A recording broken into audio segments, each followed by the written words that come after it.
വയനാട് പുൽപ്പള്ളിയിൽ ജനവാസ മേഖലയിൽ കടുവ ഇറങ്ങി.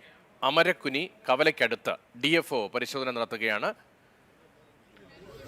മുഹമ്മദ് ഷഹീദ് വിവരങ്ങളുമായി ചേരുകയാണ്. ഷഹീദ്, വലിയ പരിഭ്രാന്തി ഉണ്ടാക്കുന്ന കാര്യമാണ്. ഇന്നലെയും വയനാട്ട് കടുവയും കുട്ടികളുമായി കാണുന്ന സാഹചര്യം ഉണ്ടായി ജനവാസ മേഖലയിൽ. എന്താണ് നാട്ടുകാരുടെ പ്രതികരണം? എന്താണ് സംഭവം? വയനാട് പുൽപ്പള്ളി അമരക്കുനി സ്ഥലത്താണ്. അവിടെ ഒരു കർഷകൻ്റെ, പാപ്പച്ചൻ എന്ന് പറയുന്ന ജോസഫ് എന്ന് പറയുന്ന കർഷകൻ്റെ ആടിനെയാണ് ആക്രമിച്ചത്. പുലർച്ചയോടുകൂടി കടുവ എത്തി ആടിനെ കടിച്ച് അവിടെ മൃതദേഹമാണ് രാവിലെ കണ്ടത്. നാട്ടുകാർ അതിൻ്റെ ആശങ്കയിലും ആണുള്ളത്. എങ്ങനെയാണ് ഈ ജനവാസ കേന്ദ്രമല്ലേ ഇവിടെ? ജനവാസ കേന്ദ്രമാണ്. ധാരാളം ആളുകൾ താമസിക്കുന്ന തിങ്ങിപ്പാർക്കുന്ന ഒരു പ്രദേശമാണ്. ഇപ്പോൾ ഞങ്ങൾക്കുള്ളൊരു ആശങ്ക എന്ന് പറയുന്നത് ഈ പ്രദേശത്ത് ഇപ്പോൾ കാപ്പി വിളവെടുപ്പ് സീസണാണ്.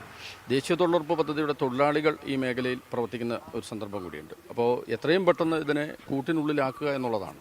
അപ്പോൾ ബഹുമാനായ DFO ഉൾപ്പെടെയുള്ള റേഞ്ച് ഓഫീസറും അതുപോലെ സർക്കിൾ ഇൻസ്പെക്ടറും അടങ്ങുന്ന എല്ലാ ടീമും ഇവിടെയുണ്ട്. RRT ടീമും വന്നിട്ടുണ്ട്. എന്നാൽ വിവരം അറിയിച്ചപ്പോൾ തന്നെ അതിന് വലിയൊരു പോസിറ്റീവായിട്ടുള്ള ഒരു റെസ്പോണ്ടാണ് അവരുടെ ഭാഗത്തു നിന്നുണ്ടായിട്ടുള്ളത്. എങ്കിലും അങ്ങനെ ഇവിടെ ഇറങ്ങാറുണ്ടോ? ഇല്ല, കഴിഞ്ഞ വർഷവും ഇതേപോലെ വന്നു.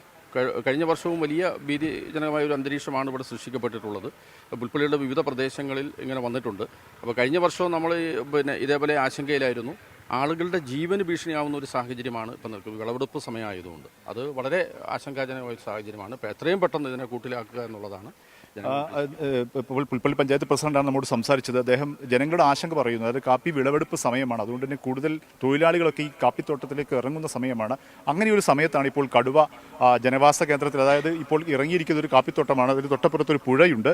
ആ പുഴ കടന്ന് വനപ്രദേശമാണ്. അവിടെ നിന്ന് ഇങ്ങോട്ട് ഇറങ്ങി വന്നതാണെന്നാണ് അനുമാനിക്കുന്നത്. ഏതായാലും വനംവകുപ്പ് ഇപ്പോൾ ഇവിടെ സ്ഥലത്തെത്തി, DFO ഉൾപ്പെടെയുള്ളവർ സ്ഥലത്തെത്തി സ്ഥലം പരിശോധിച്ചിട്ടുണ്ട്. അവിടെ ഒരു കൂട് സ്ഥാപിച്ച് കടുവയെ പിടികൂടുക എന്നുള്ളതാണ് പ്രാഥമികമായും അവർ ലക്ഷ്യം വെക്കുന്നത്. അതല്ലെങ്കിൽ ആ കൂട് വെച്ച് പിടികൂടാൻ കഴിയുന്നില്ലെങ്കിൽ മറ്റ് നടപടിക്രമങ്ങളിലേക്ക് കടക്കുന്ന സാഹചര്യം ഉണ്ടാകും. ഏതായാലും നാട്ടുകാർ ഈ കടുവയെ, ഈ കൂട്ടിനകത്തുള്ള ആടിനെ കടിച്ചു കൊണ്ടുപോയി കൊലപ്പെടുത്തി അതിൻ്റെ മൃതദേഹം രാവിലെയാണ് നാട്ടുകാർ കണ്ടത്. അത് ആടുകളെ ആശങ്കയിലാക്കിയിട്ടുണ്ട്. പക്ഷേ വനംവകുപ്പ് എത്തി ജാഗ്രതാ നിർദ്ദേശം നൽകിയിട്ടുണ്ട്. പ്രത്യേകിച്ചും ഇവിടെ വനംവകുപ്പിൻ്റെ പ്രത്യേക ടീം സംഘം ഇവിടെ ക്യാമ്പ് ചെയ്യുന്നുണ്ട്. അവർ നാട്ടുകാർക്ക് ബോധവൽക്കരണം നൽകുന്നുണ്ട്. അങ്ങനെ അശ്രദ്ധയോടുകൂടി അല്ലെങ്കിൽ അപകടകരമായ വിധം അകത്തേക്ക് പോകരുത് എന്നുള്ള ഒരു കാര്യം, തോട്ടത്തിലേക്കൊന്നും അങ്ങനെ ഒറ്റയ്ക്ക് ഇറങ്ങരുത് എന്നുള്ള മുന്നറിയിപ്പുകളൊക്കെ നൽകുന്നുണ്ട്. അങ്ങനെ കടുത്ത ജാഗ്രതാ നിർദ്ദേശത്തിലാണ്. ആളുകൾ ഭീതിയിലാണ്. പക്ഷേ വനംവകുപ്പ് സ്ഥലത്തെത്തി